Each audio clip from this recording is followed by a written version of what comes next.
Kill എന്ന പദം LHMK എന്നെഴുതാമെങ്കിൽ visit എന്ന പദം എങ്ങനെ എഴുതാം? അപ്പം നമ്മൾ A to Z വരെ നമ്മൾ ആദ്യം എഴുതി വയ്ക്കാം. എന്താ തന്നിരിക്കുന്നത്? കിൽ എന്ന പദം എങ്ങനെ എഴുതിയിരിക്കുന്നത്? LHMK അല്ലേ? അപ്പം നമ്മൾ ഇങ്ങനെ ഒന്ന് എഴുതി നോക്കാം. KILL. കെയും എല്ലും തമ്മിലുള്ള റിലേഷൻ എന്താ? കെയും എല്ലും. ഇത് കഴിഞ്ഞിട്ട് വരുന്ന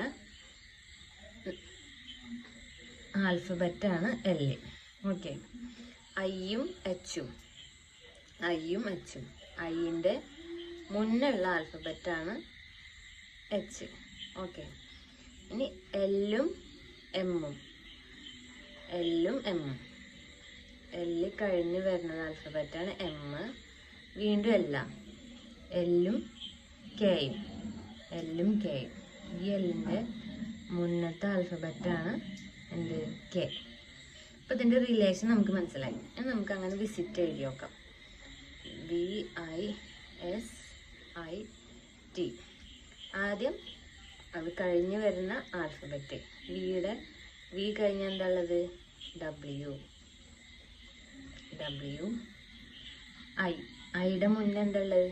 എച്ച്. എസ് കഴിഞ്ഞ വരുന്നത് T.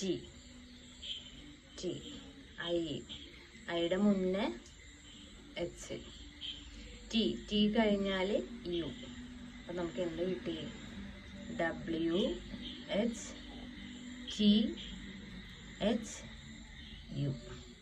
ഇതാണ് ആൻസർ.